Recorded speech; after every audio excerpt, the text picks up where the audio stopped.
आज 2024 को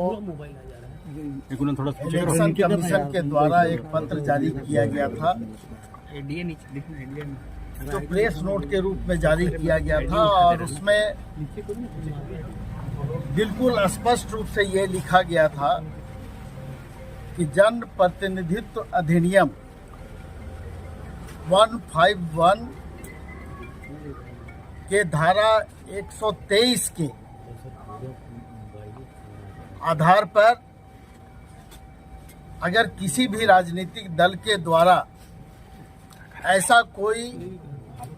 कार्य किया जाता है या ऐसा कोई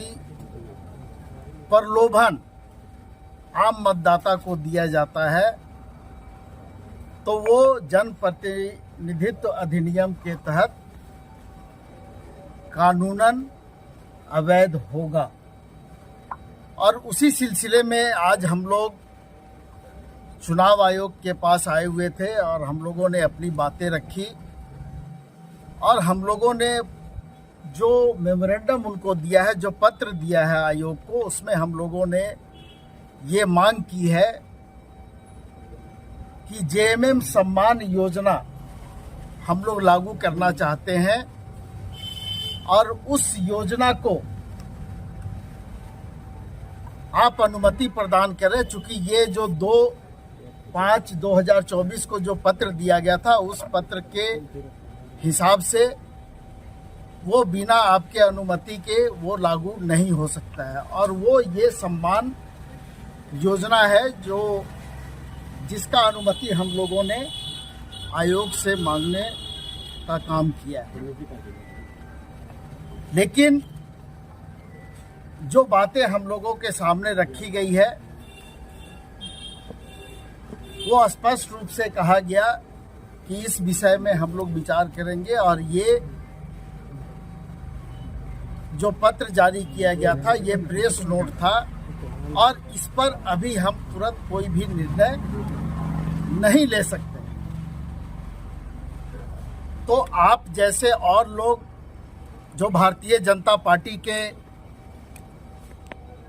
द्वारा एक योजना चलाई जा रही है, गोगो दीदी सम्मान योजना, उस विषय में भी उन्होंने कहा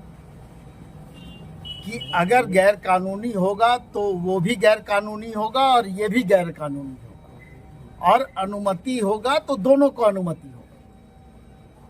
तो इसलिए स्पष्ट रूप से जो योजना भारतीय जनता पार्टी के द्वारा चलाई जा रही है और जो फॉर्म हम लोगों के पास उपलब्ध है, उस फॉर्म में आप लोग देखेंगे कि ना उसमें आधार कार्ड का कोई जिक्र किया गया है और ना अकाउंट नंबर का कोई जिक्र किया गया, और ये उनकी योजना है और ये फॉर्म उनके द्वारा निर्गत किया गया है। तो इससे स्पष्ट हो जाता है कि भारतीय जनता पार्टी के द्वारा जो फॉर्म निर्गत किया गया है और उसमें एक तरह से पार्टी के द्वारा प्रलोभन दिया गया है, वो जन प्रतिनिधित्व अधिनियम के तहत हम लोगों के हिसाब से वो गैर कानूनी है और लोगों को दिग्भ्रमित करने के लिए इस तरह का कार्यक्रम भारतीय जनता पार्टी के द्वारा चलाया जा रहा है। आम जनता, आम मतदाता को प्रभावित करने के ख्याल से इस तरह की योजनाएं लाई गई है। और जो फॉर्म में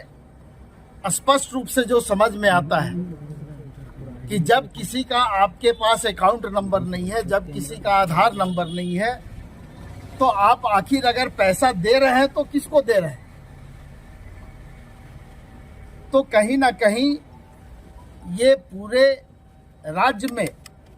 भ्रम की स्थिति फैलाने वाली है। और हम लोगों ने पहले से ये सम्मान योजना का निर्णय पार्टी के द्वारा हम लोगों ने लिया था और हम लोगों ने इसको अभी जो सामने लाने का काम किया है, ये हमारा काम भी चल रहा था, पार्टी के स्तर पर ये काम चल रहा था, लेकिन इसको सामने लाने का काम हम लोगों ने बिना अनुमति के नहीं लाने का निर्णय लिया था। इसलिए आज हम लोग आयोग के समक्ष आए थे कि आप इस पर अपनी अनुमति दें और उसके बाद फिर हम लोग इसको आगे लागू करें। क्या बोला गया आयोग की तरफ से, क्या बोला गया? नहीं, बहुत स्पष्ट रूप से बोला गया कि हम इस पर, ये जो पत्र आपको इलेक्शन कमीशन के द्वारा 2/5/2024 को जारी किया गया था, उसमें पिछले चुनाव में जो घटनाएं घटी थी उस पर ये आधारित था और सभी जिला दंडाधिकारी को, जिला निर्वाचन पदाधिकारी को निर्देश भी दिया गया था उस समय। अब वो लोग अपने स्तर से इस पर कार्रवाई कर रहे हैं, लेकिन आयोग इस पर बहुत जल्द निर्णय लेगा और फिर आप लोगों को इस पर बताएंगे। क्या पैसा वापस दिया जाएगा? मैया सम्मान योजना जो है वो सरकार की योजना है, वो सरकार के द्वारा संचालित हो रही है, जिसमें 12,000 रुपया साल में, यानी 1,000 रुपया राज्य के प्रत्येक बहनों को जो प्रति माह उसमें देने का प्रावधान है और सरकार के द्वारा 52 लाख बहनों को इसका लाभ अभी मिल रहा है। और ये जो योजना आप लोगों के सामने हम लोग ला रहे हैं, वो हम लोगों ने पार्टी स्तर पर उसको करने का निर्णय लिया था